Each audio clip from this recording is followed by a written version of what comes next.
ప్రజలకు ఇచ్చిన మాట నిలబెట్టుకోవడానికి ఏదైతే అభయస్తం ఈరోజు మొదలైంది. ప్రజాపాలన 10 సంవత్సరాల తర్వాత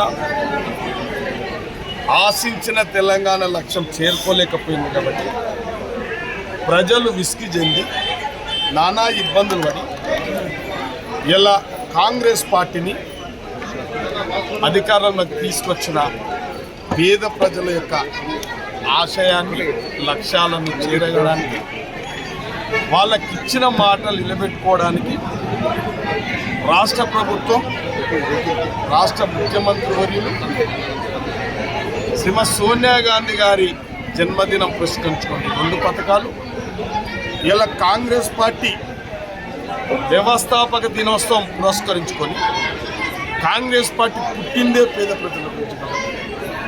ఈ పర్వదినాన ఈ కాంగ్రెస్ పార్టీ పర్వదినాన పేదలకు సంక్షేమాన్ని అందించాలనే ఒక దృఢ సంకల్పంతో ఇలా ప్రజాపాలన మొదలైంది కాబట్టి ఉదయమే కొత్తలో ప్రారంభించబడ్డది. రెండోది మున్సిపాలిటీ పరిధిలో షాద్నగర్ మున్సిపాలిటీ పరిధిలో 10, 11వ వార్డులలో కూడా ప్రారంభించడం జరిగింది. ఇలా చాలా సంతోషంగా ఉంది. ప్రజలకు ఇచ్చిన మాట విడతల వారీగా 6 గ్యారంటీ స్కీమ్స్ మొదలైంది కాబట్టి తప్పకుండా దీన్ని విజయం సాధిస్తాం. ప్రజల నమ్మకాన్ని ఒమ్ము చేయకుండా కాంగ్రెస్ పార్టీ ముందుకు పోతూ ఉంది కాబట్టి ఇందులో పాల్గొన్న ప్రతి ఒక్కరికి నా యొక్క శుభాకాంక్షలు తెలియజేస్తాం.